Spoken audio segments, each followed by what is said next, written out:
Good morning, everybody. You are tuned to Computers 2K now on the Nissan Communications Network.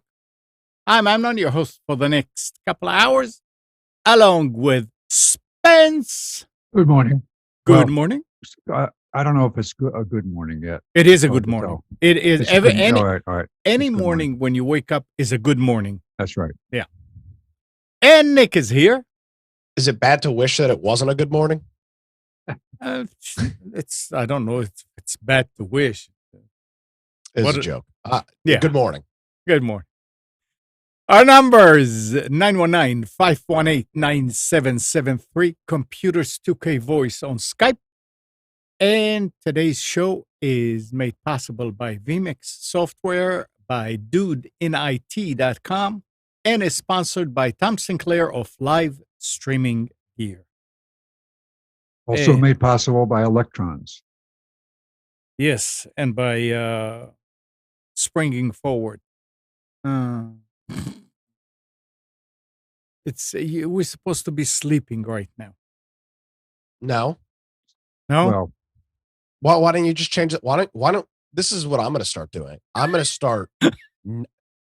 I know what you're going to say. Daylight savings is a social construct that I'm going to refuse to live by it. So I'm going to keep all of my clocks where they are currently. And when my boss goes, "You're late," I'm going to say, No, I'm not. No, I'm not. You're going against the. It's a social construct. I don't identify with daylight savings time. But daylight savings time goes against the spirit of the universe and all that. You could tell them all this, existential crap. I honestly find it kind of racist, to be perfectly honest with you. It is completely. I'm not going to stand for it. And the fact that this show's taking part in it really pisses me off. So thanks, Amnon. Boycott. Yeah, yeah. I'm going to pick it. Racist, huh? I mean, yeah. I read it on the internet. Yeah. Oh, well, no, never mind. I'm not going to argue that. No, you can't. Yeah. Then that would make you a racist. Can't have that. Yeah. Somebody told me they went to Washington and saw the house. The house. What? Yeah, the house. The house. What? Oh. Okay. You can't say White House anymore. Oh. The People's House? The People's House, the whatever house. I don't know. Well, I can only hope that it will just get to the point where it will become so ridiculous. I don't think the powers are going to ever see it as too ridiculous. Oh, no, they won't. They won't, but the rest of us will. Yeah. I think most of us do. And sit back and go, huh? Yeah. I refuse. You've got to just finally get people come out and say, I refuse to participate in your madness. That's really the only way to counter it, is to just, you cannot, I don't agree with your presumption to start with. Your premise is not, I deny your premise. So if you want to talk about it, it's okay. You can talk about it, but I don't even believe anything you're saying. So yeah, it's a shame, because so much good could be done if you just wanted to have a legitimate and honest conversation.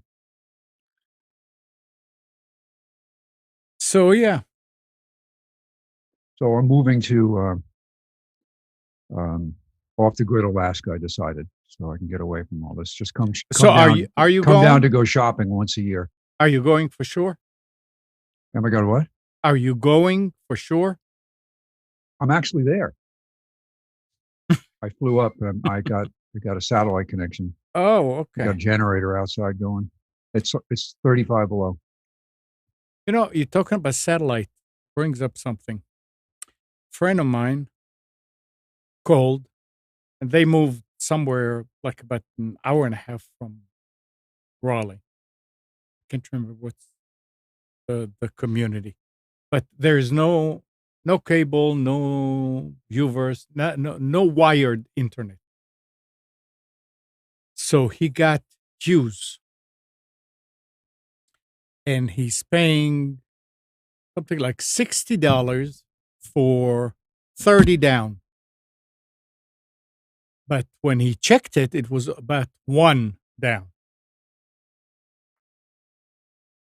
He said that he called and they talked to him about uh, restarting this, restarting that. Nothing worked. I never worked with a satellite, two ways. Doesn't it take an exact configuration and calibration to get the speed? Well, the higher the output of the satellite, are we talking about which system are we talking about? The new Hughes. one where the fast orbiting satellites? No. You're talking No, about no. HughesNet. HughesNet. HughesNet is like DirecTV. It's a standard. What is that? A 2-meter Geosynchronous. dish. Yeah, Yeah. but there is some alignment, yes, but not. Not that precise. Well, I mean, there is. I mean, if you have DirecTV, you have to do the same thing. It's called what's azimuth. You have to be very particular with it, but it won't work if it's not aligned. It's not like analog television. It's data. It's not Okay. analog television. So like it either works or it doesn't. Okay, I see. the So only that experience I have was when I was working with the Red Cross. I got trained on how to set up their temporary two-way satellite links.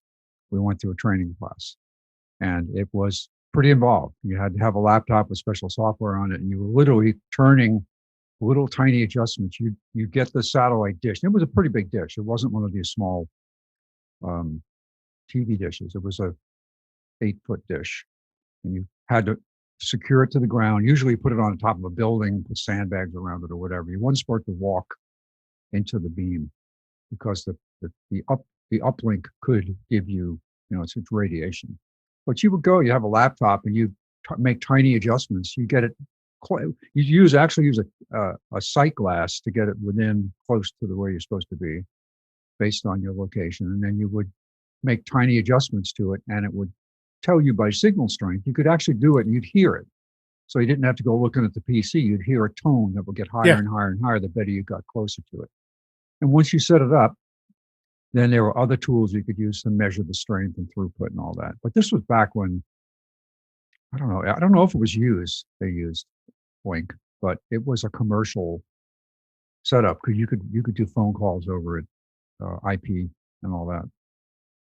But it was pretty complicated till you got it right. And if you didn't have it secured and you kicked it by accident, it wasn't going to move. It was pretty heavy. But if you moved it, it knocked it out. Yeah, when on FidoNet toward the end, I had a satellite to receive the echo mail, the like the news groups, and to adjust that, you had a scale kind of like that you roughly pointed at, but then as you went onto the satellite, it was a tone, and you were trying to get it as high as possible. You would move it a little bit this way, until it was right. Had to do it a few times because the only thing that held it was a stand that I constructed myself and put 3 cinder blocks on the bottom to hold it on the ground. So it would move, and it was a 3-foot. I think it was a 3-foot.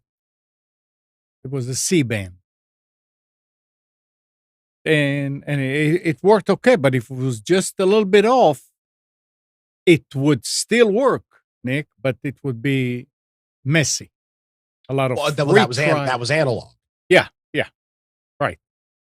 Or nothing is analog anymore. Everything is digital. So yeah. So anyway, I asked him also. I said, "How are you using?" Like you said, then the television is like impossible to watch, and he was doing everything wirelessly. So I made him a wire, and I told him to try it, to connect it to a computer and do a speed test with a wire, not wireless. I did not hear back yet, but that also can affect that. Hopefully, that's what it is. Well, since the satellite is geosynchronous, why couldn't we just run a long wire up to it? Yeah. Yeah, what's it, 34,000 miles or something like that? Yeah. Can you calculate the decibel loss on a 34,000 mile piece of coax? I have to do fiber.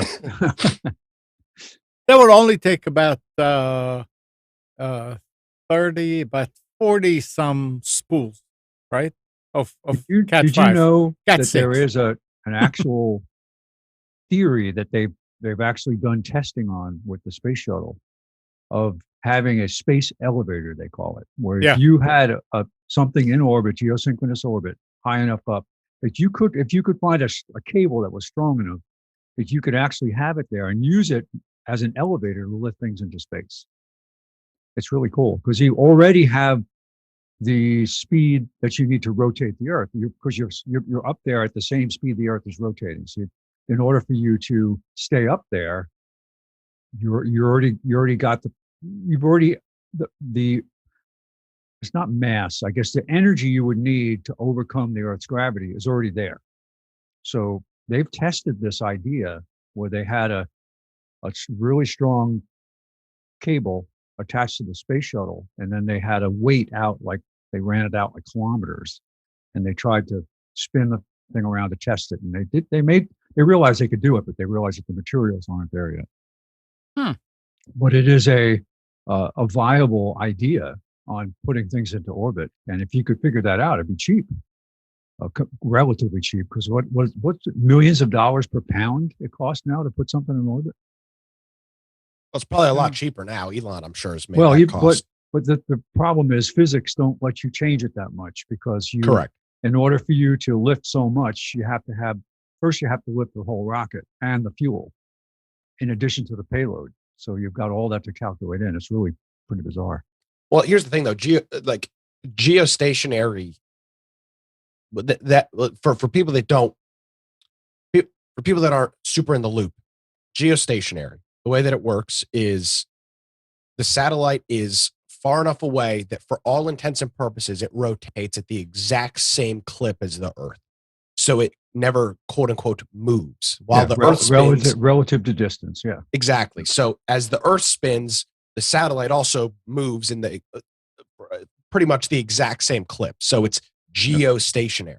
I think it's 23,000 miles, something like that, 24. That's great, right? It works well for DirecTV, for stuff that, you drive by any neighborhood anywhere in America, you see satellite dishes everywhere. You don't have to have a big, 12 meter, 20 meter dish to pick up the service, because they're high gain satellites. But when it comes to internet, 23,000 miles is quite the delay, quite the bit of latency. The thing that Elon Musk is doing differently is he is putting his in low orbit. Yeah. The big difference is his satellite is powered and it actually tracks satellites. His satellites are something like 2,000 miles. I think it's 2,000, 6,000, and 10,000, which might not sound like a big difference, but it's a 2,000 versus 23,000 is a huge difference in terms of latency. You can get 30 milliseconds ping on a what's it called? Starlink satellite. So that's going to be the future. But the only way to do that is to put, 3,000 satellites or 4,000 satellites up there, all in clusters. And, you just have to pretty much fill the atmosphere with those satellites for that to work. So there were some other ideas that are still viable for certain parts of the Earth, where they would have basically a geostationary balloon that would be, up at 10,000 feet. Somehow it would stay there. I don't know how, but and that people would actually, they would have a high-speed link going to it or it to the satellite, and then you would have some type of wireless distribution off of the balloon. This would be for areas where they just couldn't afford to bring in the infrastructure. That was an idea that was floated out there. Floated out there for a while. Something that doesn't get talked about is Spence, you probably know the name of it. It's a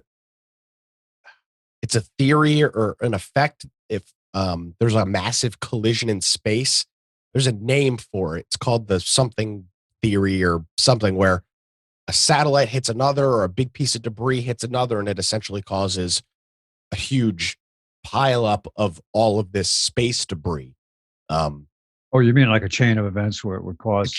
It could destroy communications across. It's the possible world. already. It could happen. It could happen right now. It could be happening as we speak. Yeah, I mean, space station has to move every so often to avoid crap in orbit because there's just so much discarded junk up there, abandoned satellites, boosters, all this stuff. They're just floating around, and they all eventually fall back to Earth again. I don't know about geosynchronous. That's pretty far out. Geosynchronous doesn't. It's so high up. No atmosphere. There's no atmosphere to put drag on it to send it back.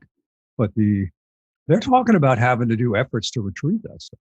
Well, they have to do so. Well, they don't even have to retrieve. They just need to push it down towards the. Yeah, just create make sure you drop it in the middle of the ocean somewhere. It's amazing that stuff survives. That's going to be a real. I mean, you talk about like a real EMP or something like that. That's the nature's equivalent of an EMP. Have a massive collision of communication. I mean, people don't realize how much stuff comes from satellite. Your local news station, all of their stuff comes from satellite. Radio stations, all of their stuff comes from satellite. Go to gas stations, everything, all of that stuff is done via satellite. That would be a freaking disaster. Well, the Space Force is tasked with one of their missions. It was an Air Force mission, is to track that stuff. And now that there are people that track it from a defense perspective, and there are also people who track it from a critical infrastructure perspective. And they have these radar bases. Most of them are pretty high up in latitude, up around 60 or so. And there's one that we would drive past on a regular basis in Alaska. We drove south from Fairbanks down to Denali National Park. We'd pass Clear Air Force Base. Actually, it's an Air Force station because there's no planes are based there. And it is a tracking location that was originally designed to track incoming missiles starting in the late 50s, and then morphed now into not only that, but it also tracks space junk. They just upgraded their radar so it has much higher definition. It used to be they could track like a basketball-sized object. Now they've got it down to the size of a baseball, where they can individually track all those items. But they have to do it because it can. Think about the Chinese are known. This is already known that they have weapons in space, and there's supposed to be some treaty to stop people from doing that. But I don't know anybody abides by it. But all you have to do to take out a satellite is get close to it and blow up something, because the shrapnel will just destroy the satellite. It's not like you have to hit it. You just have to be close by. The problem with these weapons is that they spread more crap into orbit that could be potential weapons against other satellites. So I've seen science. It's not really even science fiction, but scenarios where they say, with a small effort from as far as how many they have to do, they could actually take out our GPS system, for example, which is getting kind of old now, and they're looking at upgrading it, and they have launched some new satellites. But if they took out the GPS system, it cripples the military because they rely on that for a lot of things. Weapons. So yeah, there's a lot to it. Yeah. Good EMP would bring us all back to the Stone Age. So we'll see if a wire would work here. But Amnon, you know what? Your Cuckvy will still run. The Deuce. Oh, you don't have the Cuckvy anymore? No. No, but the Deuce, yeah, it'll still run. Oh yeah. What was that movie with Tom? Was it a Tom Cruise movie? The Day After Tomorrow. Oh yeah, is that the one where he kept going back in time? No, not The Day After Tomorrow. It was It sounds familiar. Yeah, it was based on the sci-fi book. The aliens come down. There's a big EMP. He's got a van that still runs. Damn it! Oh, that was War of the Worlds. War of the Worlds. That's that was what it a was. remake of the War of the Worlds. Yeah, yes. He had an old Dodge. Yep, that was. That's that pretty much what happened in that movie. Yeah, which I know was based off the book, but yeah. War of the Worlds. That was actually a decent remake. Yeah, it was 2000, early 2000s, I think. Yeah. What was that? That movie in years. What was that movie? Also, the way in the future. 2005. Yeah. Nothing is going, and they are under a bridge somewhere, and they find a VW bug. And that's years and years, and goes in, and it starts right up. Oh, that was a Woody Allen movie. Woody Allen. That's right. Yeah. That was. Yeah, I'll think of it. Yeah, I know, and it was very funny because the people that he met from the future, Sleeper was the name of the movie. But he wakes up in the future, and the guy says, "Here, he's trying to recover from being in hibernation. Here, take this cigarette. We found out that it's the best thing for you. All that stuff about it being bad for you wasn't true. So just take a long drag on the cigarette. It'll cure you of all your problems." Yeah. All right. So here, let me tell you what happened here yesterday. I started hearing whirling noise. So I'm trying to figure where it's coming from. No, more like black helicopters. The military tribunals were happening at Amnon's house. That's it. So were there drones outside your window? I finally found out it was the fan on the UPS, the big UPS that's under the workbench. And I mean, it's a big UPS. So I pull it out, and sure enough, no way to take it out without opening it. So, of course, I had to turn everything off, everything that's hooked to it, and disconnected the wires and opened it up and got the fan out. And sure enough, it's making a noise. No way to oil it because it's ball bearing. No way that I could find to begin with. So I went and I found online a new one for about, I don't know, $16. So I ordered. In the meantime, I put another 1,400 UPS under there just to keep everything going. Everything is coming up, but nothing is working. I'm looking at the switch, and the switch is dark. It's not on. So I unplug it, plug it here and there. Nothing. It's not coming on. So I went ahead and I got another 24 port gig switch that I had. I used one. This was the one that was there was a Dell Power Connect or something like that. I had a Cisco one. And put it there, and everything is working. I said, okay. I opened it to see if there was any kind of a fuse that blew. Nothing. I can't see anything. And I noticed that things are working much faster. Well, faster than what I'm used to. Was it an external power supply or built? No, internal. Internal. So I went ahead and I did a speed test. And I got a 5 millisecond ping. And I never got it on my computer. The computer that I use is an older dual Xeon PC that is not the latest by any stretch. it was always like around 30 some, 20 some. This was 5. And the up and down speed did not change. It was right around 330, 340, which is what the 400 would give you. I said, wow, this is absolutely ridiculous. A switch? All these years when I was saying, fine. What brand was the one that failed?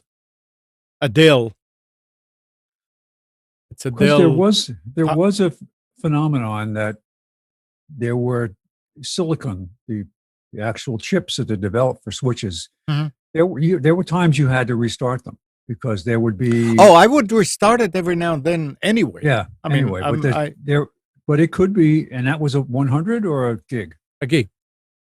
Yeah, it could be just defective silicon, bad firmware. I don't know, but the point is that it went down to, with speed test, which is going to Spectrum and Durham. I always check it like this. What used to be 20 some is suddenly 5. It could also be that the switch's connection to the internet, whatever the NIC that's involved with that had a problem.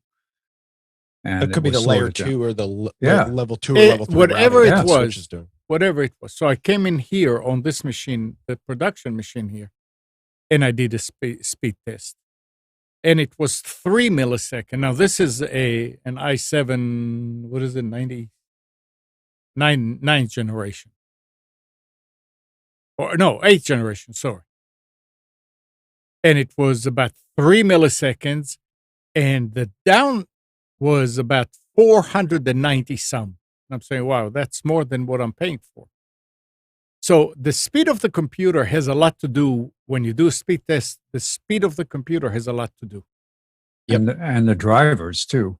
From the NIC level right up through the driver. You got faster the computer, the NIC card, how it accesses the bus, and how all those things are all taken into account. Right. So I'm happy with the Cisco. Crack out your book. You got to learn CLI to do anything on them. No, that's the only problem with the Cisco switches. I don't need to do anything to it. I don't think it's a smart switch. It may be. I don't know. I'm sure it's a managed switch. They did make some unmanaged stuff. They're low end. I don't know if they called it Cisco though. It might have been under the Linksys brand. So what did you learn, Amnon? Because I think I learned that what can happen is just by unplugging something and plugging it back, you can blow it. It was working fine before I unplugged it. I actually did not unplug it.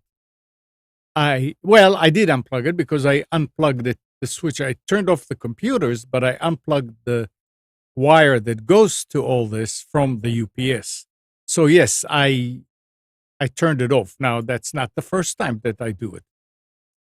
Well, could be that the power supply was marginal. It was operating. It was operating possible. Very possible. With issues that were causing the speed to get messed up, and then when you turned it off, it failed because the logic it goes through a self-test in the beginning for the power supply to start, and if the power supply was not up to its rated voltage or whatever, it wouldn't start. When I opened it, I did turn it on, and I checked the output of the power supply, and it was 0, 0, 0, 0, 0. Yeah. Did you find any nests in there? No. Like bird nest or mice or something? What'd you say, Nick? Well, I mean, I think this is an interesting conversation. From a technology side, very interesting, but from a upgrade path and plan, sometimes we always fall back to if it ain't broke, don't fix it. Right. Well, that I think you learned that's not always the case. No, it's not. You didn't know it was broke. Right. And it wasn't necessarily affecting you, but maybe it was. Maybe you were having network issues because of it. They manifested themselves in different ways. Mm-hmm.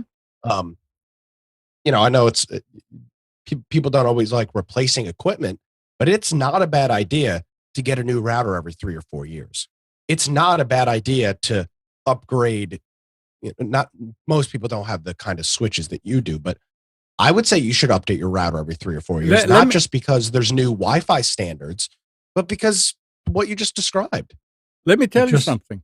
Just the management alone on a new router. So the management interface, the chipsets that they use are all improved. The speed, all that is going to be better with each new generation. Not life-changing, but but enough to make, like I have exactly the same TP-Link C7 Archer routers, same model, but one is generation 2, one is generation 5.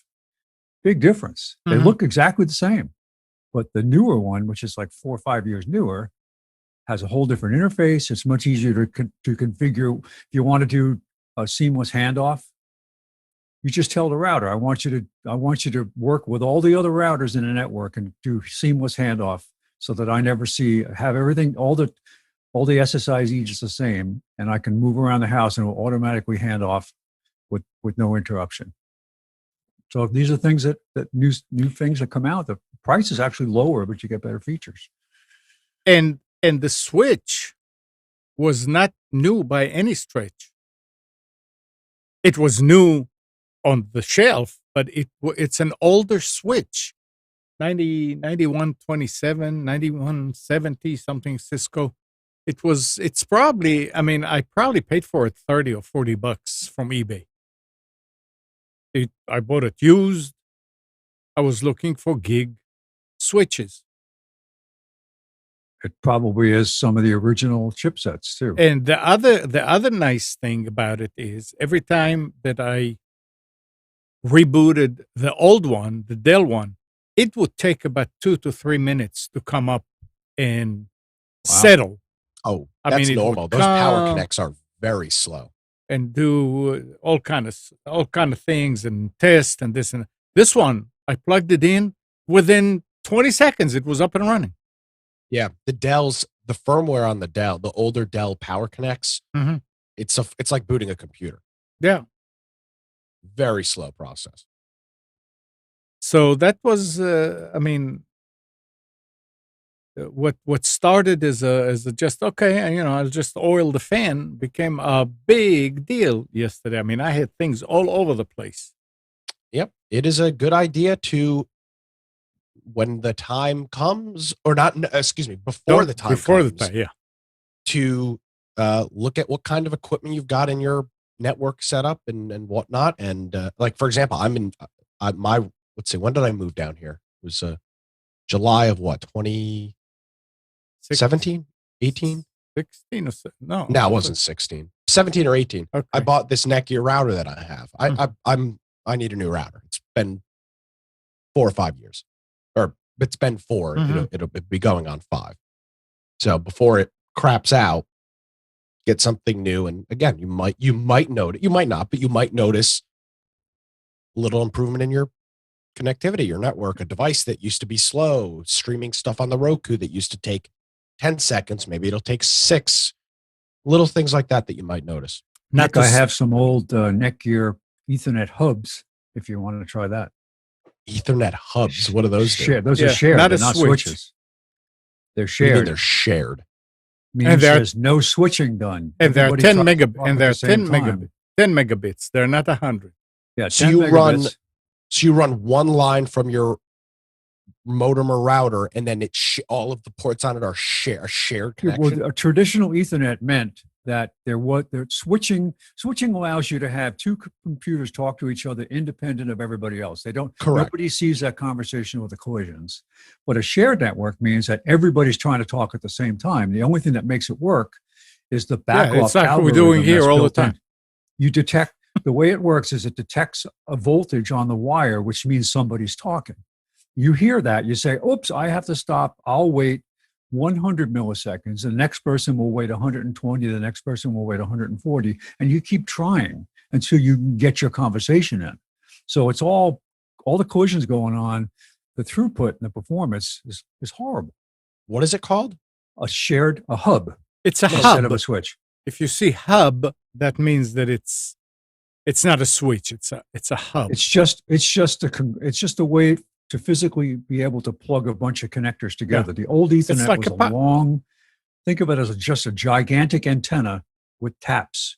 You'd plug in what they called it a vampire tap. You had a thick coax cable, and every so many meters there was a mark to say, here's where you can connect. Think of it as a ham antenna. You've got a certain frequency going through that, right? So the wave is a certain length. So you would pick a spot in the cable to pick up the right spot in the wave on the cable. You tie in the transceiver, you'd run another cable to your PC, coax, and you basically all be trying to talk. It would be a radio communication system that would normally be wireless is now wired. I'm reading about it right now. Very interesting. So its original Ethernet came from something called AlohaNet, which was the University of Hawaii creating a communication system between the islands to share data, slow speed data. Yeah, it was amazing when we went from a hub to a switch, and suddenly things started moving so much faster, Nick. The weak part of it was that if you had a switch, the early switches, they had 100 meg uplink and 10 meg ports going to the individual users. So now if you had 10 computers on 10 meg sharing 100 meg uplink, that gave you a great increase in performance. But if you had 100 meg uplink and 20 10 meg links, then you had a bottleneck going through the uplink. So these are all kinds of design considerations you'd have to. And then they figured out ways with switches to what they call multi-link trunking, where you had 4 connections going to your main hub, and you could load share over those 4. So you had 4 100 meg links with an aggregate total of 400 instead of 100. And by the way, don't you guys, audience, worry about this, because all your routers have switches in them, not hubs. And everything you buy today is a switch. I doubt you can buy a new hub. They don't make hubs anymore. No, it's not even. The protocol is deprecated. It doesn't even work. Yeah. Now you've got 10 gigabit transceivers for network switches. Yep. And on the backhaul part of it, they're well over a 40 gig. Yeah. And that's old news. They could be a lot faster. I just don't know. I follow a YouTuber. He's pretty popular. People know him. Linus Tech Tips. They do all of their editing off of a shared media server because they shoot in 4K RAW. The files are just too big to transfer. So they've got a 10 gigabit rather network switch, and to all of the editing stations, they've got 1 gigabit transceivers and fiber rods. So each of these users have a theoretical throughput of a full gigabit with no deprecation. It's unbelievable, the speeds. Yep.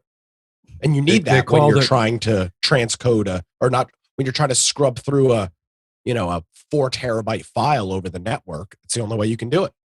That in switch technology is called non-blocking, meaning you have each workstation has a full bandwidth path back to whatever the resource is, the server. It's non-blocking through. So where you design the network, so you assure that you have non-blocking technology, and you can create virtual LANs to have, like you could have each workstation have its own virtual LAN network back to a master switch, so that you have protected sessions that will never go down and never be interfered with.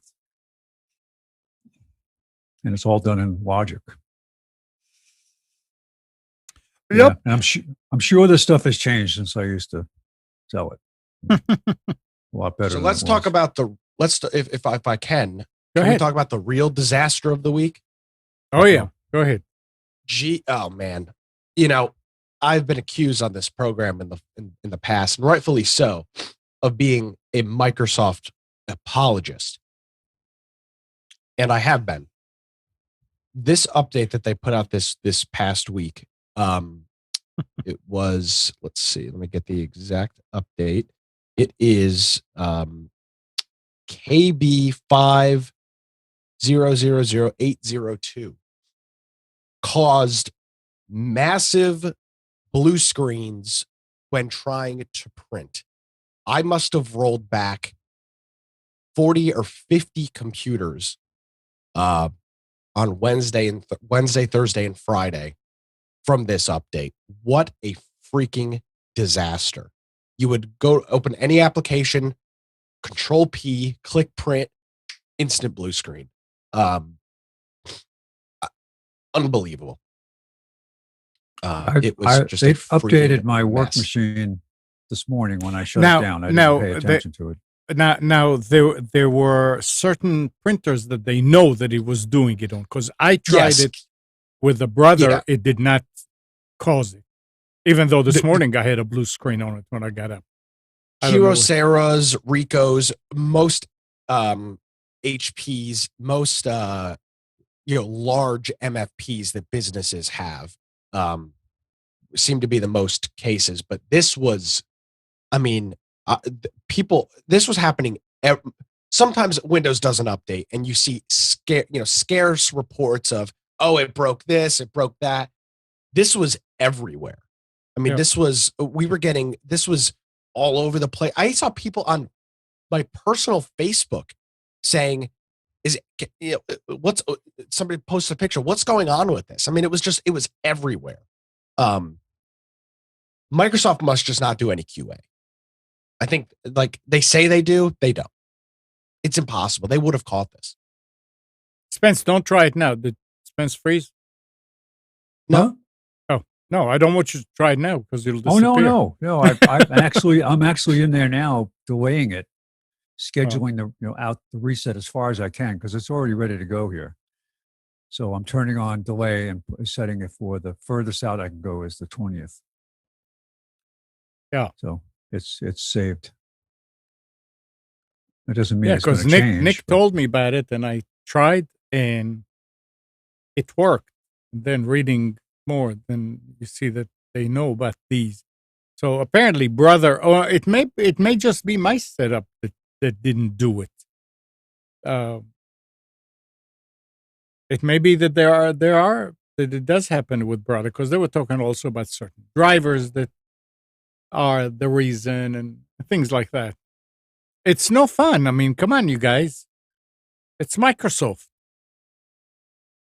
We need to come up with some different words for MS. Two ways you can delay it. One, if you got your notification this morning and you saw, I hadn't run this machine since last week, and I was away. So the first time I turned I was running the PC yesterday and see it. Must have picked up the update yesterday, and then this morning. But the point is, you can go into Windows Update under Settings, and you can pause updates for 7 days, and then you can click and pause it 7 more days. And so now I'm paused till the 21st. But it may actually allow them, if there's a patch, if it's bad enough that they update it, then I'll get the new one instead of the one that's on my machine now. This is bad enough. This is bad. Yeah, so now, if you already have it downloaded, you have it, but they pulled it, so no new. Oh, they did. Will get okay. It. Oh yeah, right. Yeah. They pulled the update. Okay. I've been out of the loop. I haven't been on a PC in a week, so I was in Atlanta. I had my tablet. That was about it, in my phone. So yeah, it's just. I mean, there's an article on Microsoft's support site about how to revert back the update due to this issue. I love it. You can keep clicking on pause updates for 7 more days and just keep adding to it. now I'm paused till 28. Yeah, don't do that. Yeah. All right, I'll let it sit there and figure out. Yep. So they've pulled it. I assume that they'll have a new fix soon, but it was it was just hell on earth. It was just call after call after call after. Did they identify what actually happened? No. Because it was all over the place. Even those like those Dymo label printers, it's happening with those. It was just everything. Anything that was using the print spooler seemed to be, or not everything, but printers using the the Windows print spooling had it. It was unbelievable. So the only fix is to back it off? Yep. I mean, I'm sure there is another fix, but everything I've seen is just uninstalled. I can't wait to hear who's going to call me tomorrow. The fact that they pulled it back, tells you and shows you that it was a big problem. That was a huge problem. Yeah. Yep. All right. So yeah, there you go. No, that's important to know. So politically correct stuff again. Apple Podcasts will no longer use the word subscribe. What? Listener will be invited to follow their favorite podcasts instead. They're not going to use subscribe to a podcast. Why? Who knows? Yeah, but see that. My magazine subscriptions are going to be my magazine followings from going forward. Subscribe doesn't work anymore. I don't know. That's These people are insane. Yeah, but on something like podcasts, the issue you've got is now you have discrepancies between the apps. That's the bigger problem. What do you mean? So Apple calls it follow, another app calls it a subscribe. Yeah. It's confusing. It's a standard that we've all agreed upon. You subscribe to an RSS feed. That's the technology. Yeah. Now they're changing that. They're changing it in a few weeks. Yeah, it says in a few weeks. That's an issue. Yeah. Maybe everybody will follow them then. Who knows? When they're making decisions that are not in the best interest of their customers for the wrong reasons, this can't abide. It cannot go on, because you're doing things in the boardroom to satisfy not your customers anymore. Right. You're satisfying activists who are not acting in anyone's best interest but their own. It will slingshot back. Maybe. Yeah. No, it will. And another change, and I think we talked about it last week, the most well-known and popular blogging platform, WordPress, is considering dropping support for Internet Explorer 11 as the browser's usage dips below 1%. Using 3 metrics to determine the number of people still using IE 11, WordPress has found that the cumulative usage is below 1%. So they say, we don't support it anymore. And yet they'll still get people moaning and groaning about it. Well, I mean, there's a lot of banks and a lot of organizations that say that's the only one that you can. Well, we talked about this last week. I had all those customers with QuickBooks who have to use Internet IE 11. Yep. Because they can't connect to any banking institutions without it. Ridiculous. It's insane. And they don't want to do anything about it. And then people are complaining to say, wait a minute, you tell us we have to use a browser that's not even supported anymore. Right. Exactly. Well, what needs to happen is exactly what Adobe did. You just have to shut it off. And then these companies, these banks will have no solution but to upgrade. Right now they can go, just keep using IE, keep using IE, keep using IE. Just shut it off, and then it won't work at all. Then they'll have to scramble. And there are fiduciary organizations. A fiduciary is someone who has skin in the game to manage your finances, right? Mm-hmm. If you have a financial planner that is not a fiduciary, that means they're not on the hook to represent you fairly and to be your advocate. Fiduciary organizations have guidelines, like my financial planner belongs to a bigger organization. He cannot connect to that network without having all these security steps in place. An encrypted code, an encrypted key fob that he uses to log in, all the multi-factor authentication. So if you turn all that off, you're going to crash the industry. It would be good to do that because they need to join the real world. But yeah. All right. Spence, are you ready for in a minute. Sorry, I had ingested the little cookie I was eating on my rant. I kind of breathed it in at the same time. Stop eating cookies. I needed a moment there to get my breathing working right. I thought there was a massive sneeze coming at one point, but it didn't. Okay, are we ready? Yeah. Computer Stick and Now specials. It's actually the 14th of March. Is that true? Really? It is true. But the weather seems to have broken, at least here anyway. Finally. It's not soaking wet outside, and it was in the 40s this morning, but it's supposed to warm up again today. Yep. So, from Bernie, hey, you did not lose an hour of sleep on Sunday. I took it and gave it to someone who needed it more. So that we need to make that clear. And Yoda says, set your clocks forward, you must, or late to computers 2K now will you be. I have to say that I was a bit on the lazy side this morning. It came together better than I expected. I got up at 7 real time, which was 6 old time, right? 7:10, and I was thinking, oh my gosh, I'm not even be able to figure out how to turn on the computer. But I did actually slog through. So I apologize in advance for any errors that I've made here. But 3 different retailers today. We got Walmart. Well, I shouldn't say retailers. 2 retailers, Walmart and Newegg. And then the third one will be PC Magazine's recommendations for best desktop deals, best laptop deals for 2021. So again, take it for what it's worth. I mean, you can find anybody that can recommend anything.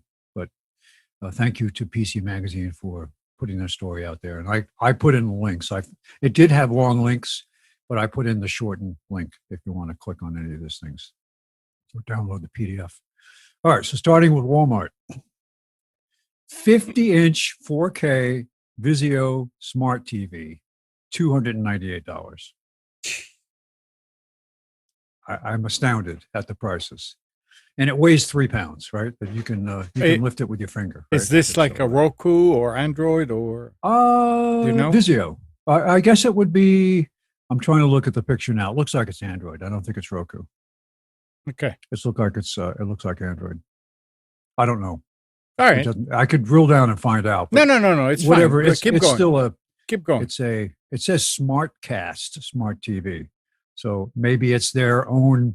They purchased the operating system code and adapt it to look, to their own look and feel. Who knows? All right. We've got a Gateway Creator Series 15.6-inch notebook with an AMD Ryzen 5 for $599. That's $300 off the regular price, $300 off the list price.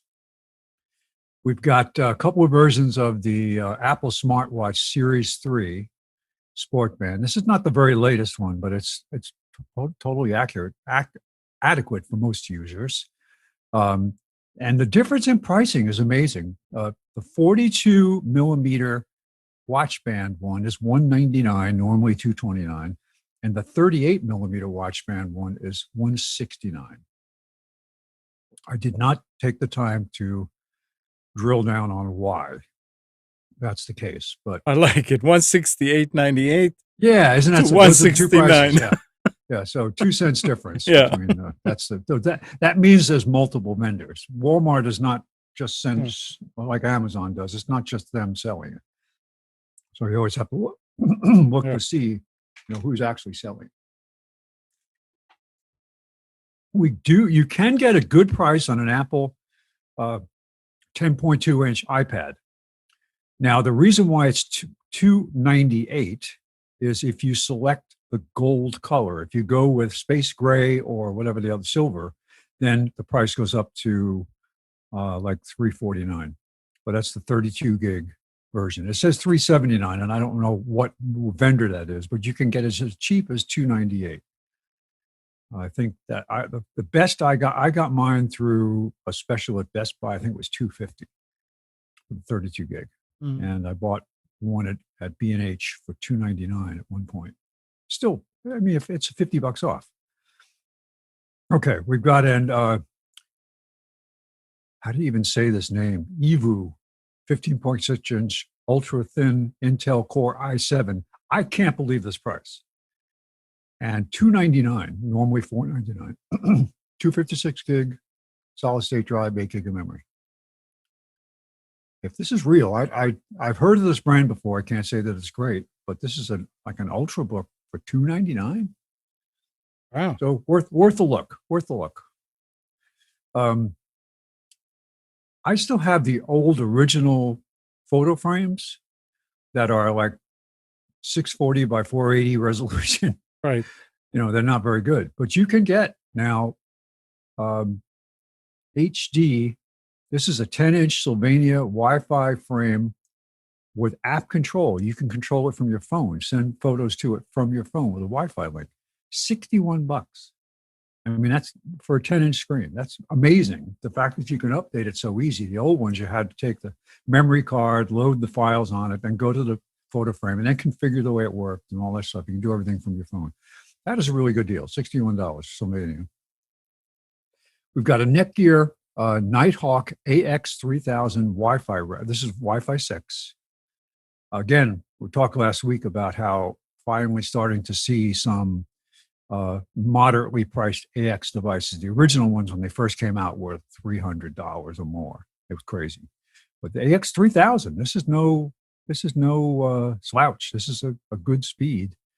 $91.99. So good price. We've got a Night Owl 8-channel wired 6-camera DVR surveillance system, 1 terabyte drive for $229, normally $329.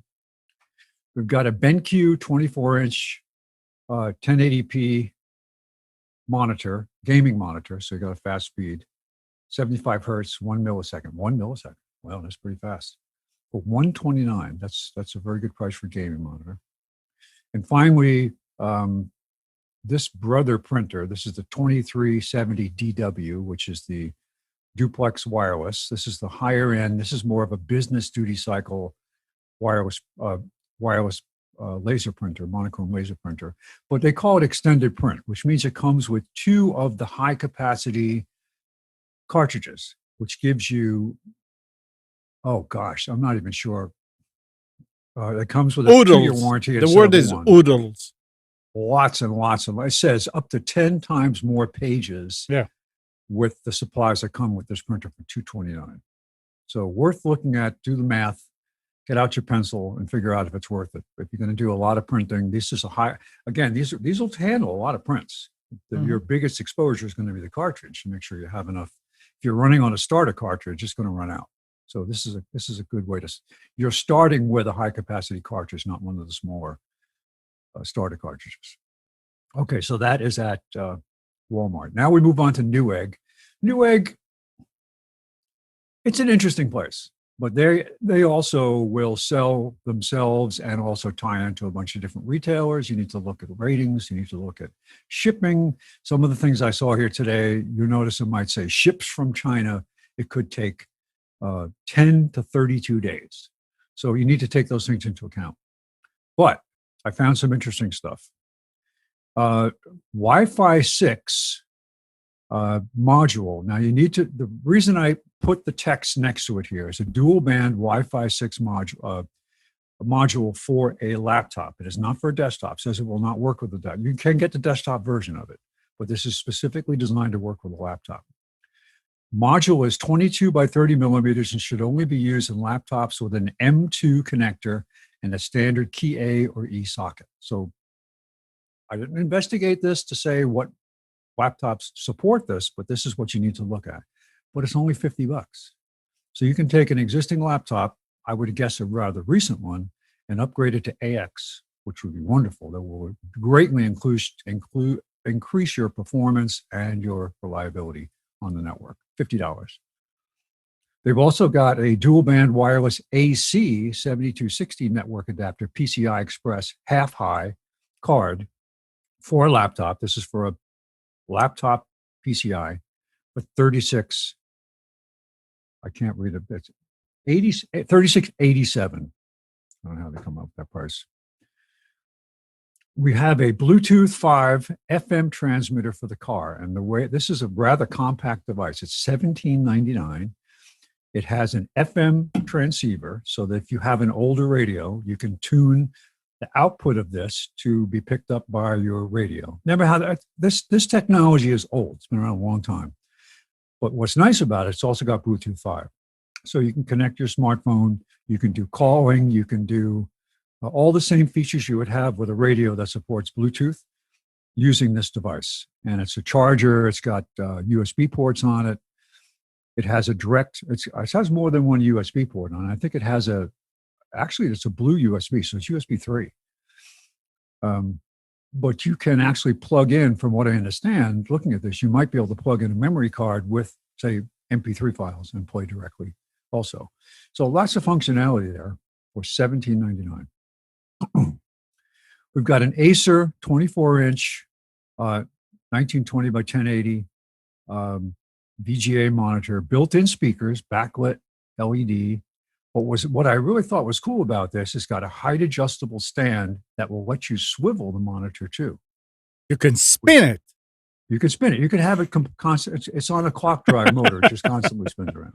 It keeps you alert, right? Mm-hmm. But you could, if there are some applications where you want the monitor to be landscape or portrait, depending on what you're looking at. If you're looking at, say you're looking at you want to edit a full page legal document and you want it to fill the entire screen, you couldn't do it on a regular monitor without having the. Didn't Apple have this years ago? Did.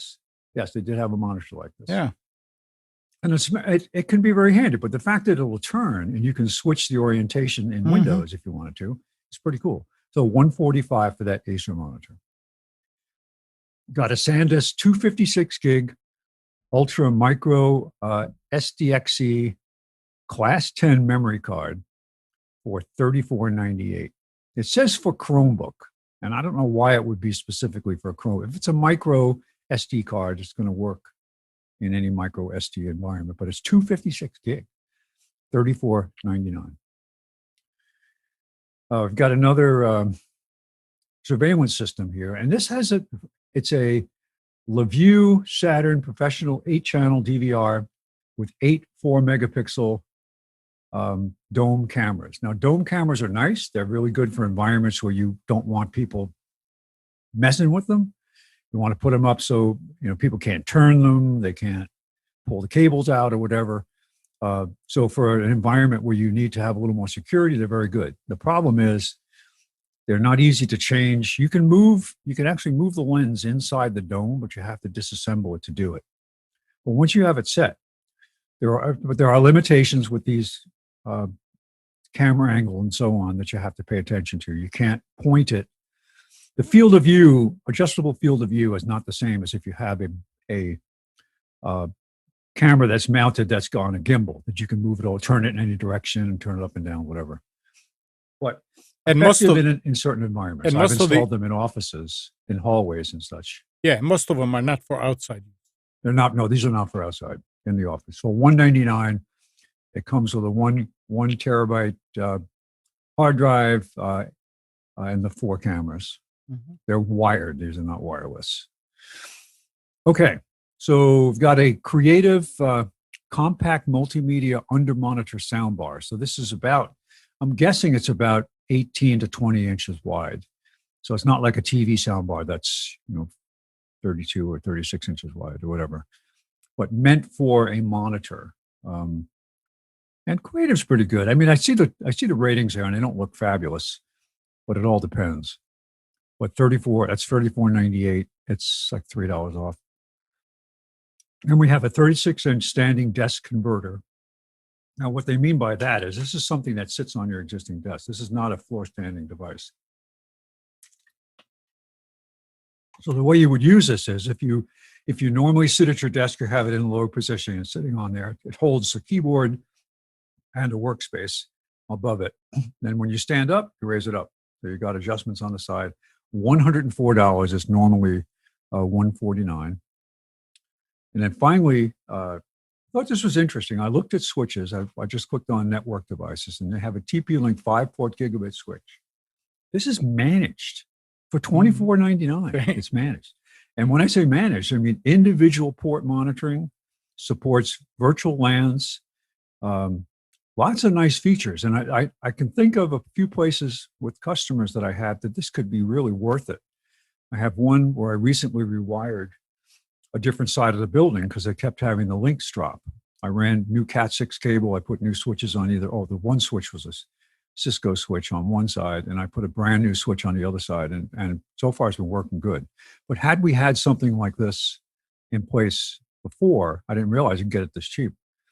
Could have been able to monitor the ports to find out what was actually failing. Mm. Maybe look at some statistics, packets losses or whatever, and get some diagnostics going from the network.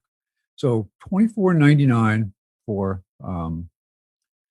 a TP-Link 5-port gigabit managed switch. Okay, so finally, moving on now to PC Magazine's recommendations, best desktop deals, March 2021, and best laptop deals, and then finally one other device at the end. Wyze is an incredible company developing now a lot of products. They were in the security market with cameras. They just brought out their doorbell, which I think is $50 for the Wyze doorbell. Really works well. My son is sold on this stuff. He uses their cameras. He just installed the doorbell. We'll talk about that at the end. Okay, so their PC Magazines, this is not all their recommendations. These are the ones I picked up on that were reasonably priced. I mean, you look at a MacBook Pro and you're talking the difference between $1,900 and $1,700. I'm thinking, unless you really want a MacBook Pro. But Dell Vostro small Intel i3 compact desktop, 1 terabyte hard drive, $299 with a special discount code. Normally, list price of $712. Mm-hmm.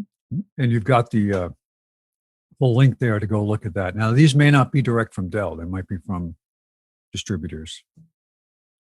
Dell Vostro 3000 i5 desktop, 256 gig SSD, 8 gig of RAM for $549, regularly list price of $998.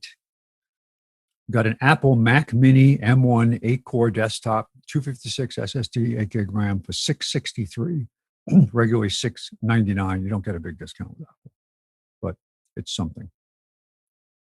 Okay, best laptop deals, Dell XPS, Intel i7 13-inch laptop with 256 SSD, $749, normally $1,049. Got an Acer Aspire 5 AMD Ryzen 3 15.6-inch laptop for $364, and a Dell Inspiron 5000 Intel i7 15.6-inch laptop for $605, normally $779. So the links are all there. And finally, the interesting thing I found was Wyze now makes a robot vacuum. There's a lot of robot vacuums out there. We bought an inexpensive one. I think it was I don't remember what it was. What's the brand of vacuum you don't like, Ramnon, because of the parts? That I don't like? Yeah, because you said the parts were hard to find. I don't remember. Yeah, whatever it was, doesn't matter. But I bought an inexpensive vacuum like this, and it turns out it's not really a robot. It goes around. It does not remember. It doesn't map your house. The more expensive ones map and remember. Well, the one I have just bumps into things and just keeps bumping into things. That's what we have. It gets it done. I mean, you open the dust thing, it's filled. It does a job. Oh yeah.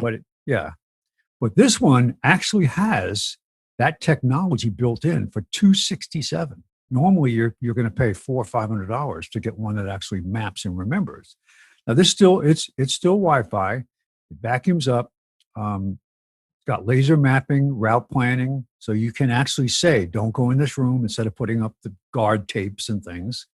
So, really nice functionality for $267. Doesn't have every feature, doesn't have the best battery life, but for the price, that's what Wyze is. They don't have like stellar features necessarily. They have really good functioning stuff, and the prices are really good. And it's a good company. They're dedicated to producing this stuff and making it affordable. So worth a look.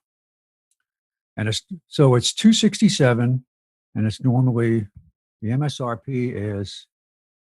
Why would it be more? The MSRP is $249, and Amazon sells it for $267. whatever. You don't have to buy it from Amazon, but that just happens to be where they mention it. But so, and that's it for Computers 2K Now specials for March 14th, 2021. Well, thank you, Spence. You're welcome. Yeah, I like ours because it is it always works by trial and error, which is fine. Because things change around the room. I mean, you tell it to go this way, suddenly there's a chair there. Oh, ours gets confused when it goes under the couch. We put these leg extenders to raise the couch up off the floor a little bit. And now it can fit under there. And sometimes it gets lost under there. The only place that it got lost with us is when it gets on top of a thick wire. Then it's not lost. It can't move because it raises it up, and the steering is up in the air. But no, it works great. Absolutely works great. Like the time it was below 100. It was like the time I was in the parking lot when I was younger, or at a youth meeting at a church. Came out, and one of the girls from the meeting was leaving and drove her car right over one of those cement things, thinking she could go straight instead of having to back out of the space.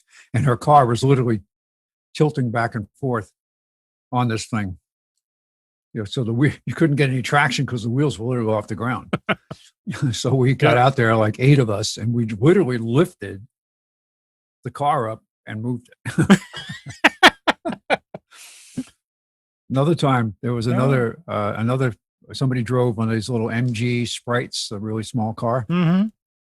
We went out there and picked it up and moved it and hit it. MG Midget. She came out to look for it, and it wasn't there. MG Midget. MG Midget, that's what it was. Austin Sprite. Oh, yes. Yeah. All right. 919-518-9773. You can call in and talk with us. Or Computers 2K voice. You can talk, but you have to be coherent. No grunting. Now, we use Netflix, and we share Netflix and all that. Netflix is testing a new feature that could signal the start of an effort to crack down on password sharing. Some viewers attempting to use somebody else's account are now being stopped by a screen that says, "If you don't live with the owner of this account, you need your own account to keep watching." Netflix confirmed the new feature, which is getting a limited rollout at this time. This test is designed to help ensure that people using Netflix accounts are authorized to do so. Interesting. I think when you go into Netflix, it asks you who's watching, right? Yeah. So what are they going to do? It's just for one person? If they take away the profiles. Yeah. Well, I wouldn't be surprised because people share accounts. Yeah, if it's abused, then yeah. Well, what's the definition of being abused? I mean, here they give you a thing. They advertised it, that up to 5 people can in the same household. Yeah, in the same household. Yeah. Well, yeah. There's no way to enforce. I mean, this will be the demise of Netflix. If in fact they follow through on this, I mean, it will be the demise of Netflix. Yeah, because it's amazing how many free with commercial services. HBO is going to start a new free with commercial service. So that apparently is the new thing. I don't understand. All this is going to do is promote piracy. Sure. That's all it's going to do. I mean, you've got, let's say Amnon pays for Netflix and me and Spence use his login. They're making money. Nobody's stealing anything.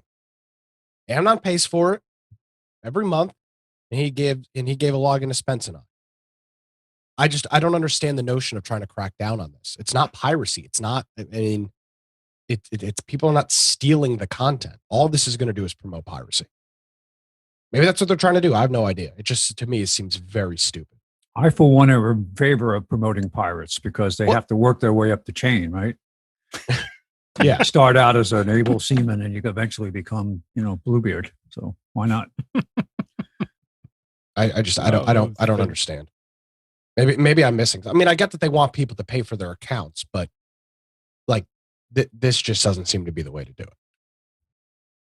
Maybe they should stop raising the damn price. I mean, isn't Netflix like freaking $17 a month now or something? I mean, it's outrageous. Oh.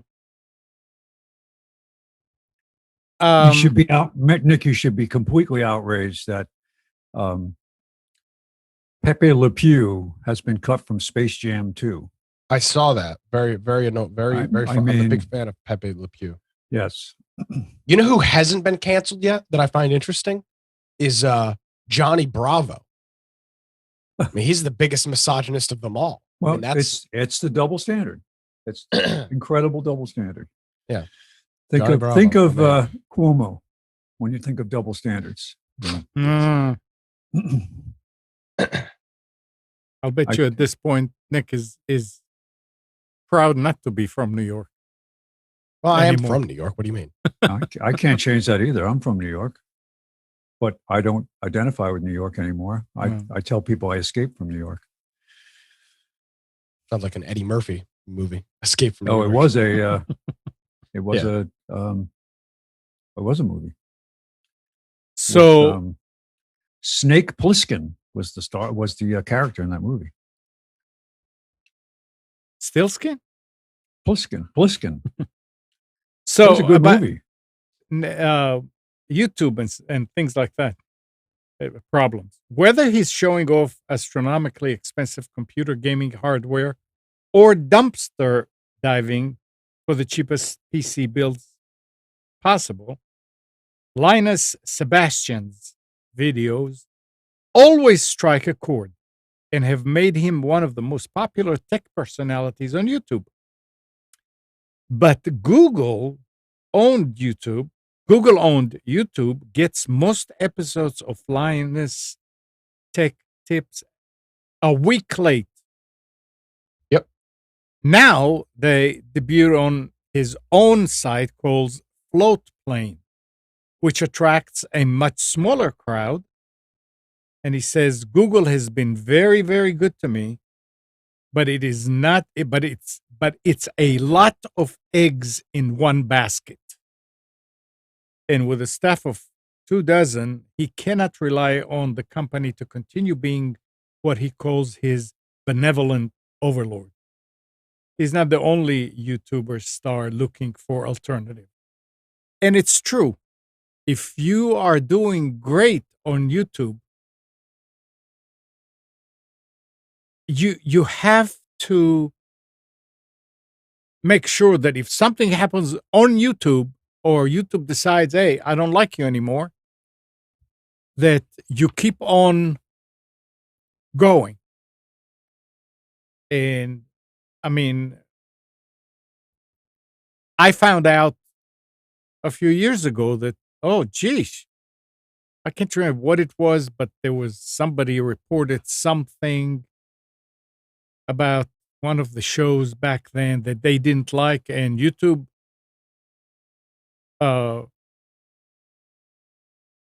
took away our right to stream. This is why it's nice to have those channel 1, channel 2, channel 3. But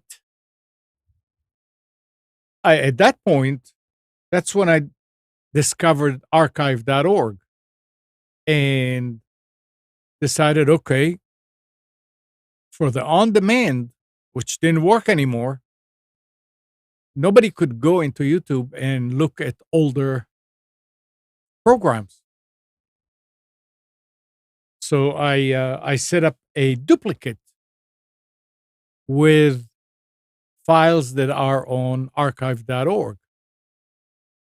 And I said, okay, now if YouTube cuts me off, all I have to do is just change the link on Nissan Communications and things are working the same because it looks the same.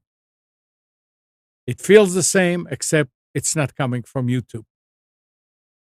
It's a little bit more work in the back end to update 2 different files, but it's maybe a minute. It's fine. It's worth it. These guys here are making their living on YouTube. Can you imagine YouTube not just making a living? I mean, they're making incredible wealth. I mean, yeah, this guy gets 1 million views a video. And if YouTube decided, oh, we don't like them, correct, they can. It's their system. So absolutely, yeah.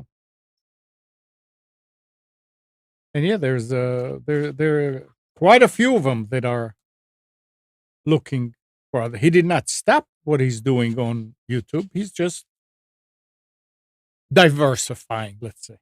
He built his own system. Yep. And remember at the beginning of the pandemic, we were talking about real estate and what it's going to do to the real estate market. Commercial real estate. Commercial, yeah. Salesforce canceled its 325,000 square foot lease at the unbuilt parcel F Tower in San Francisco's Trans Bay neighborhood. The company announced in February that more than half of its workforce will continue working remotely or on a flexible schedule after the pandemic is over. The lease termination is just the latest blow to San Francisco's downtown office footprint as more companies shrink or offload leases because of the persistence of remote work. The lease on Yelp, 161,000 square foot office space at New Montgomery Street, is up in October, and the entire space has been listed for rent. WeWork confirmed it would be scaling back its Bay Area location and is closing 5 downtown locations.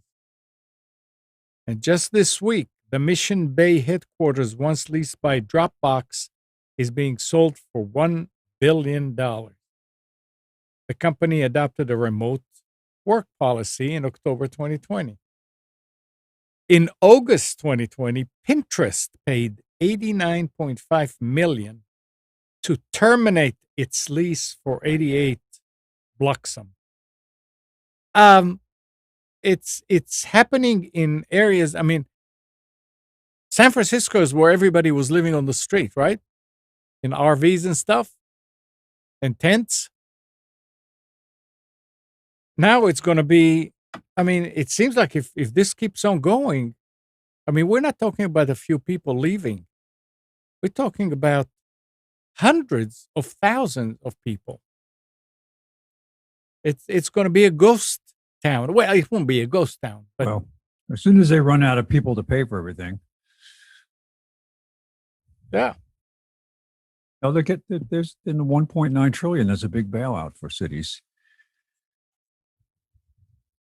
Yeah, but again, it's a one shot. Yeah, but they just keep doing one shots. Every 6 months, they'll have a one-shot bailout, and that's all they need. This latest so-called stimulus, whatever you want to call it, coronavirus bailout bill, it's the impact is over $5,000 per person, including all men, women, and children in the United States, to fund it. And I like they didn't actually fund it, so they didn't really pay for it. They just declared it was going to happen. If you don't listen to Nick's Against the Norm, I like what Nick says. These amounts are not going to change your life, and it's true. Yesterday we were talking about it, Kathy and me. And she said, "Yeah, but it helps a lot of people, to." Bullshit. And I'm saying, no, it doesn't. It's a one shot. So what are they going to do? They're going to pay rent for another month. What are they going to do the next month? I mean, this is not to help the people. This is really if it helps anything, it helps the economy because people will spend it. That's the only thing. It artificial. Well, it's artificial. Absolutely, it artificially helps the economy. Yeah, it's not a good indicator of anything. It's smoke and mirrors. It's smoke and mirrors to cover all the other pork. Because it sounds good. Oh, we're going to get our money, but don't look at the money we're giving you, not at the other 1.8 trillion we're spending on other crap. And I can't help, and I don't think I'm wrong. I can't help it. Every time they do this, I think about Hannah, my daughter. She's the one who's going to have to pay back for all this. Her generation and the generation younger. This is not, I mean, somebody's going to have to pay for it. Right now. What? No. Why not? No, it's just, no. We just have print. to. Yeah. I'm being serious. Shouldn't have to. These people don't think. I mean, these people are stupid. They have no idea what they're talking about.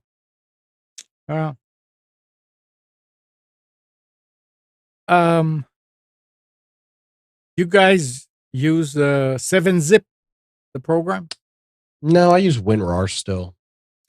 An official version of the popular 7-Zip archiving program has been released for Linux for the first time.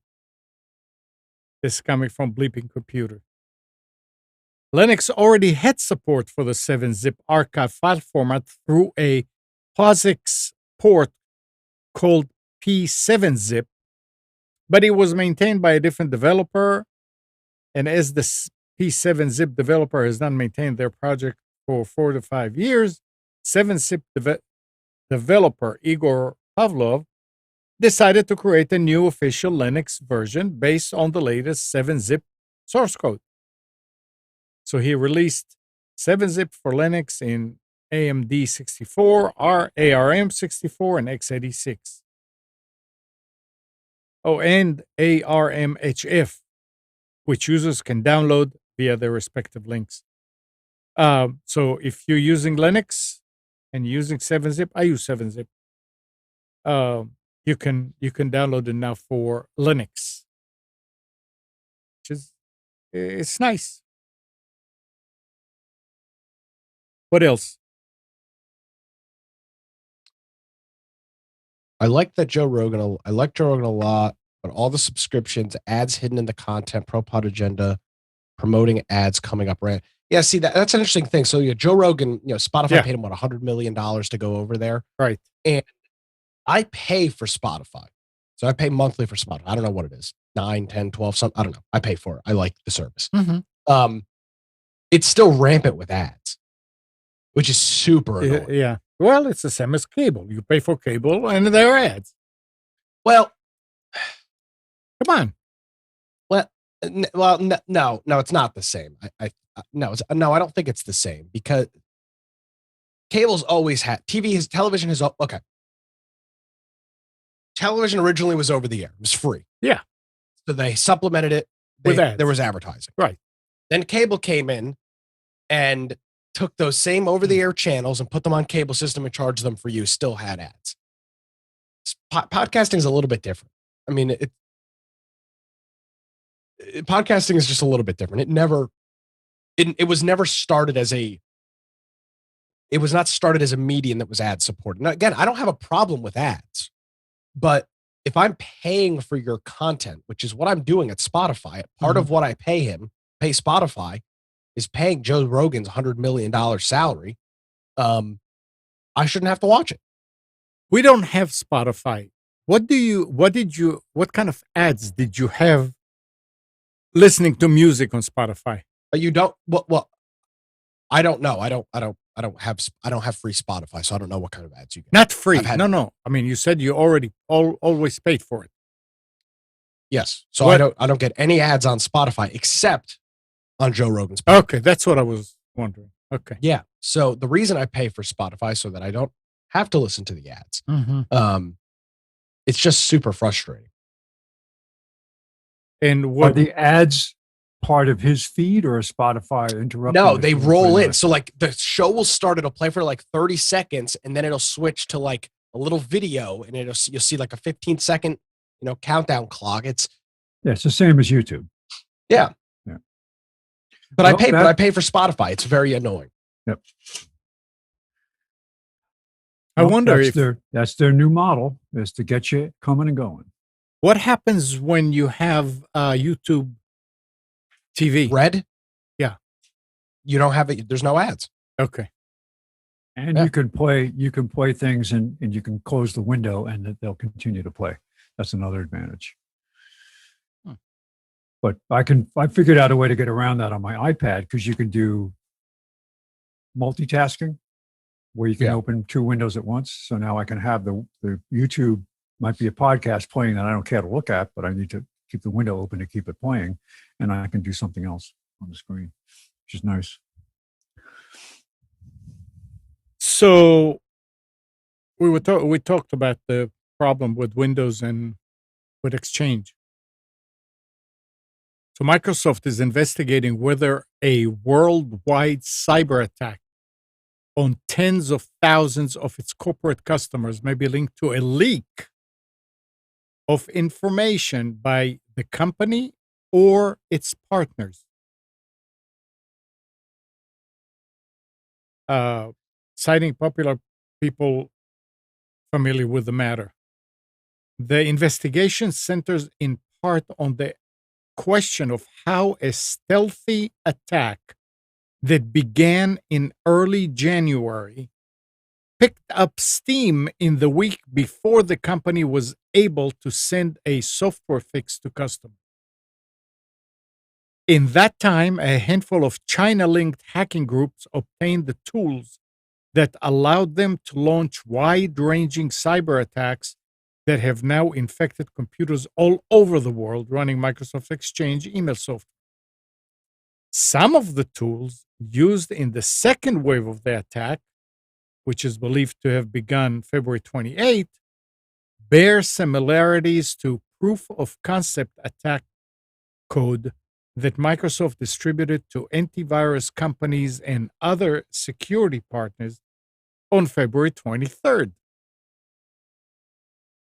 Microsoft had planned to release its security fixes 2 weeks later on March 9th, but after the second wave began, it pushed out the patches a week early on March 2nd.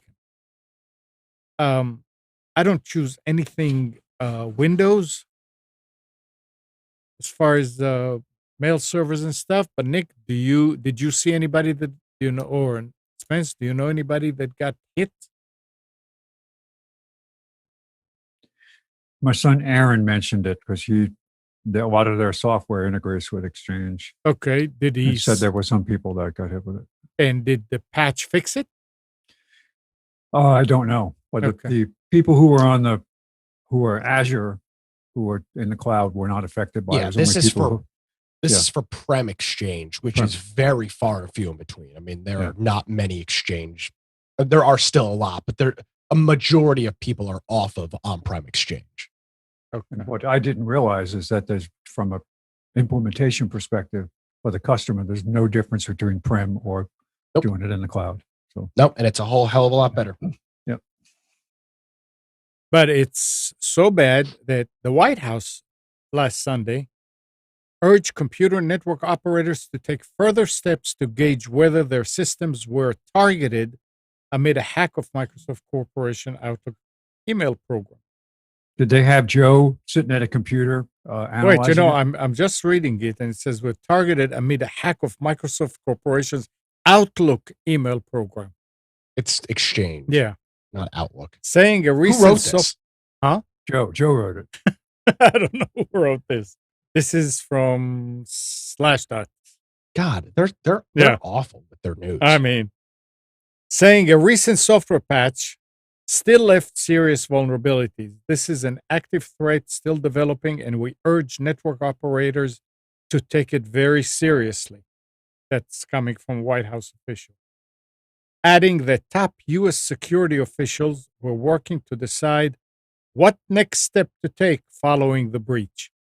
And there were some articles that said that the attacks are doubling every 3 hours, even now. that it's still a problem. That means that a lot of the system administrators did not update, did not patch. I don't know how you can keep going without patching when you know that it's this kind of a problem.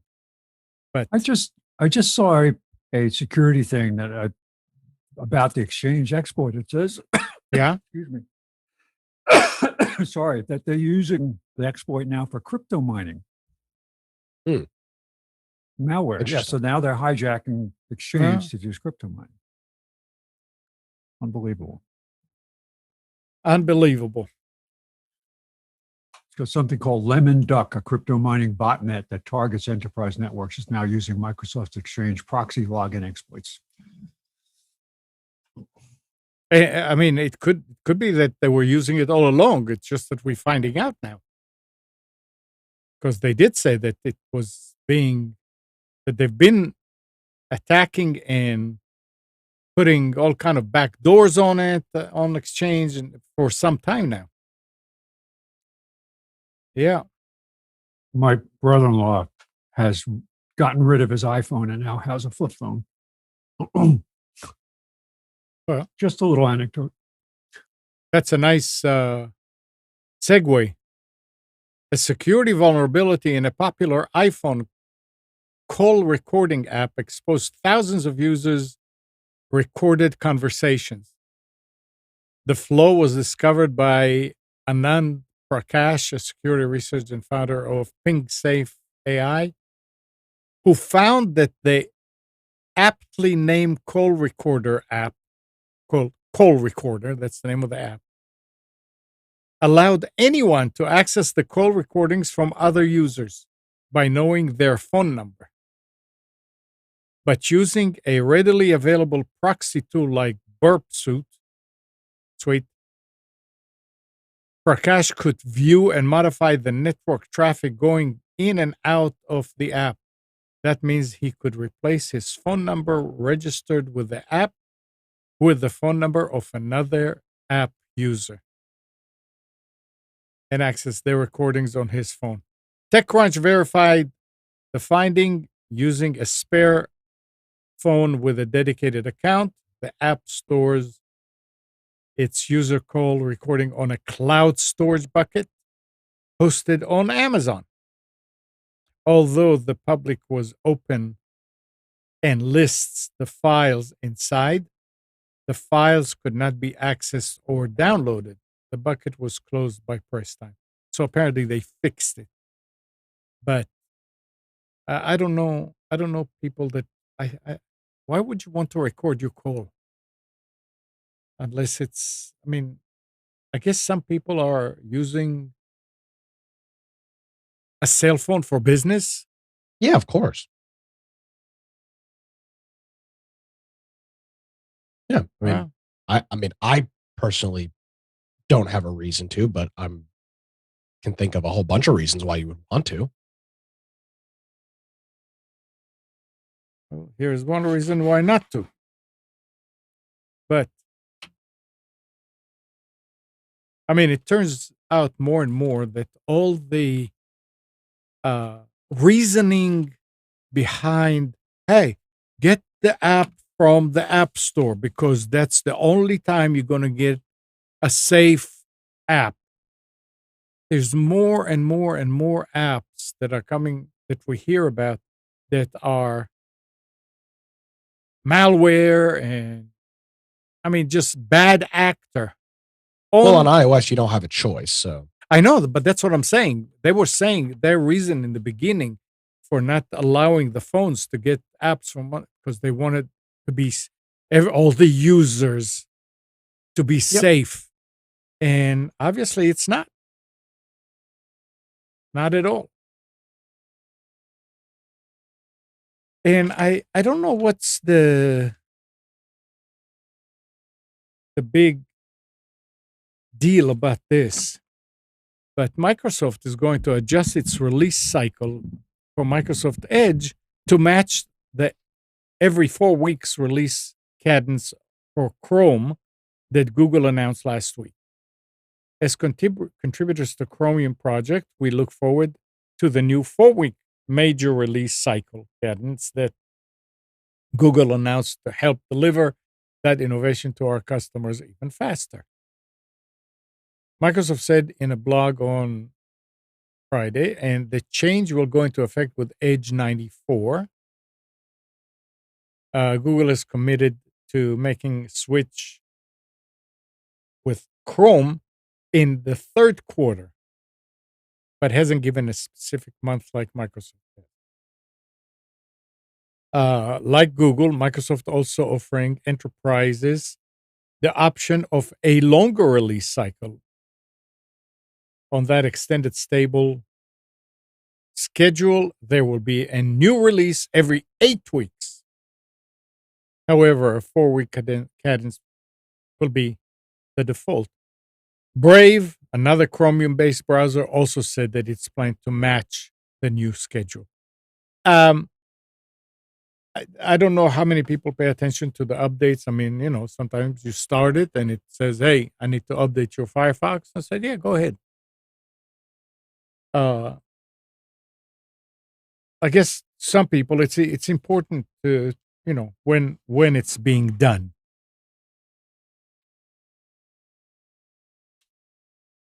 It's an even more important cyber attack story here that you guys have missed. Okay. Molson Coors Beverage Company has suffered a cyber attack causing significant disruption to business operations. Huge they issue. Can't produce and ship beer. It's not that they can't produce. So we actually deal with a beer distributor up in Fayetteville. Yeah, and it's a distribution thing. Yeah, the whole Milton Coors system is down. So like they really, yeah, oh Yep. yeah. It's supposed to be a ransomware attack. They reported it on I forget what day it is here, the 11th. Yep. So no logins, can't do anything. Nope. Wow. So Coors is still not pasteurized, so it has a shelf life and it has to be refrigerated to be shipped. So they got a lot of beers going to go bad. We need to help them with that. I mean, I could put a dent in that. Yeah, we could say we have distribution centers at rest areas on the interstates where the trucks can pull in and just drop off all the beer that's going to go bad. Did you know the way to get vaccines if you can't get on the schedule is to basically go to where the vaccines are being done and find out when the last appointments are of the day? Yep. You walk in and say you have any leftovers because they can't preserve it. If depending on the type of vaccine, they can't keep it overnight. Yeah, Gal actually told me, he was here Thursday. Said, we just got our shots. I said, what? How? Somehow, yeah, they got on a list, and I don't know where, a friend of somebody, a doctor, and they got all the stuff that instead of having to get rid of it, they met somewhere, and there were a bunch of people, and they all got... in a dark alley? Well, no. And they got inoculated. I mean, it's good that they're doing it. Yeah. Meanwhile, a story here that we'll be talking about on Against the Norm tonight. A woman from Raleigh with stage 4 breast cancer could not get the vaccine. Yeah, I saw that because of the stupid teachers that had to get popped up in their who haven't been doing their job in a year. They had to be pushed up on the list. So this lady who's 50 with stage 4 lung cancer could not. Amazing. Yeah, my daughter Eve got vaccinated yesterday with the Johnson & Johnson because she went to a pharmacy and she said, I'm here on the waiting list and she should sit down, and when we get to the end, we'll call you. And they did. She got it. The one shot Johnson & Johnson. Yep. Yeah, we had our second one Friday for the 28-day Moderna. Oh, you got the Moderna? Yeah. Because it's easier to store. They don't have to store it at minus 1,000 degrees Kelvin or whatever it is. Yeah. Which now they're finding out they don't actually have to store it that cold. Yeah. After they spent all this money on getting special refrigerators. Well, that's what this whole thing's been about, is just a whole bunch of industries making a whole bunch of money. Oh, boy, a lot of money. Yeah. I mean, drugstores that were, not failing, but Walgreens and CVS that, just had very slow traffic. I mean, they've they've made a killing with this. We had ours Friday, and they said when they first started out, they were doing about 40-ish vaccinations a day. And the day we were there, she said, we're going to hit 78 today in that store. And that was with the same number of people, pretty much. Maybe added a couple more people, but they were pumping them out. They said, we got it down to, we're so efficient, like every 5 minutes, we got somebody getting the vaccine. Oh man, it's crazy. The federal government couldn't do that. In Atlanta, I'm driving around on the 285, the belt line around Atlanta, on those huge information signs they have with traffic information. They say, bulk vaccination centers open, call, visit this website. So they're advertising because people aren't getting the vaccine. I wonder why. I don't know, but there was also a story on one of the news outlets that people in Europe is short on doses, while the United States is sitting on hundreds of thousands of doses that are not being distributed, and they asked the United States for it, and the Biden administration turned them down. I mean, I think didn't we pay for these in the beginning? We did. Even and we before? just, by the way, we now have enough shots to, I believe, with the new order we just placed, I believe we'll have enough shots to vaccinate every person 3 times. Well, so I'm not sure why exactly we're still purchasing vaccines. No. Well, it's to prop up the companies. Oh, of course. Oh. In England, what they're doing is they're taking the 2-shot regimen and giving people 1 shot, because it does provide some margin of protection, and they'll get the second shot later, but they're just giving it 1 shot to everybody so they can get more people initially protected. That's what I read. So, and Florida is still doing, despite the fact that they complained about spring break and all this stuff and the British variation, they said there's still hospitalizations and deaths are dropping like crazy in Florida. And they're like, oh, look, how can this be? Very interesting. Very, very interesting. All right. What else we have? Spence, any reports about your streaming stuff? No, not yet, although they're still working in the neighborhood here. You mean on what I did? Yeah. Oh, it's been working great. Yeah. I mean, we've had very few issues. We're finally used to now using the DVR off of the recast and learning how to do this photo scan and not messing it up. Pam is better at it than I am, but I'm proficient. And the only time we ever get the notice, sometimes when you start to play back a show, it'll say low quality video at the very beginning. It'll flag, and it's only ABC. It's that station I would have had trouble getting, that I had to get the new antenna for. That's 17. It might be 1 second of pixelization during the 1 hour show that causes that to get flagged, but that's the only station we get flagged. So we're recording Fox, ABC, CBS, NBC on a regular basis, and having no trouble. Nice. The guide goes ahead, I think it's a week, maybe longer. I don't remember. Like, I looked at it in the beginning. And the only issues we've had with recording are the same issues we had with the Spectrum DVR, in that the show, for some reason, is preempted or delayed for something. Right. And we had that happen with one of the shows we watched, was delayed by 15 minutes. So we missed the last 15 minutes of the show. Now, one interesting, since you're saying that about preemption, on Plex, when we're recording stuff, there's that new station in Selma, Smithfield, that was mentioned, WARZ. And last weekend or the weekend before, I can't remember, they had all weekend, they had religious singing and get-togethers and things like that. It was nothing like what was in the guide. In the guide, Huh. but Okay. but it did not record any of that. Maybe because, well, that's true because the guy you would think that it would go by what the guide said to record. Right. So I said I want to record from 6 to 7. Yeah. And it was not what I was thinking. And I said, "Oh, I need to go and delete it." And I couldn't find one recording that had any of that stuff. And on the weekend, Maybe it's smarter than we think. Yeah. That it actually looks at, but didn't fix the content. I mean, the reason why we missed that show was I think it was Biden's address was carried and it delayed everything. No, it wasn't. We were thinking football, but football's over. So that always happened on Friday and Thursday and Sunday. We had to add extra time to our recordings to cover for game delays.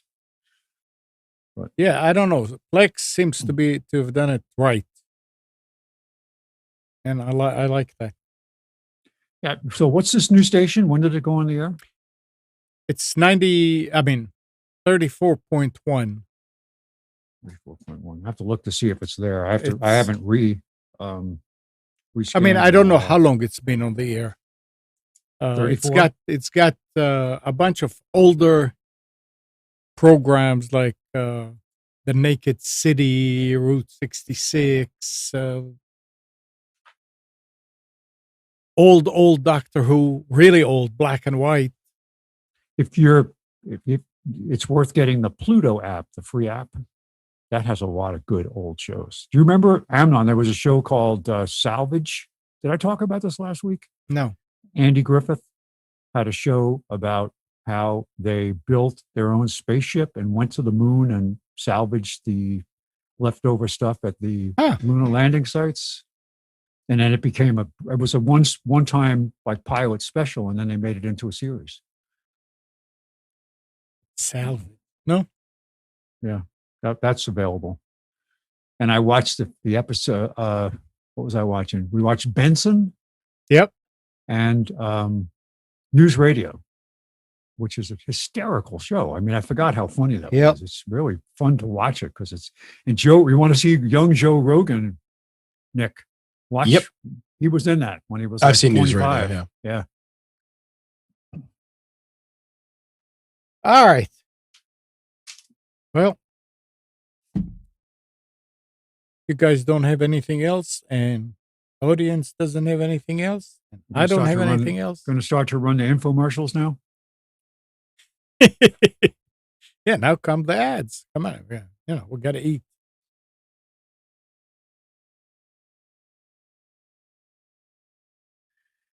Now I have to stop going to Bleeping Computer because I read this stuff and it's really depressing. About so many exploits and stupid stuff going on. I mean, just ransomware, Linux kernel bugs. Yeah. CEO of platform indicted. Just things like that. Just realize that there's just so much stuff going on. It's a great site. Don't get me wrong. I appreciate it, but sometimes I go there and I'm like, oh. All right. How about we'll let Spence read that stuff? What? I said, how about we'll just let you go and read that stuff? You mean over there? No, that's not what I meant. Nick, anything? No, sir. Okay. Nope. All right. Well, thanks, Nick. Thanks, Spence. I forgot to say that Gal had previous engagement today, so that's why he didn't join us. He's okay. And good morning, Kathy, Hannah, Nabil, Mac, Norm, Katie and Dana, Dina, Arlette and Micha, Eleanor. Thanks, everybody, for tuning to Computers 2K Now. We hope you enjoyed and maybe learned something from our time together. Remember to practice safe computing. Back up your hard drive. Update your virus scanner. We'll be back here next Sunday at 9, but you can always reach us at computers2know.com. Remember, tonight at 7 o'clock, Nick does his Against the Norm show at atnshow.com. And Tuesday evening at 7, Nick does his Infection podcast with Brian on Twitch. So twitch.tv/infection podcast. We'll see you guys next week. Have a great everybody go back to bed. Bye.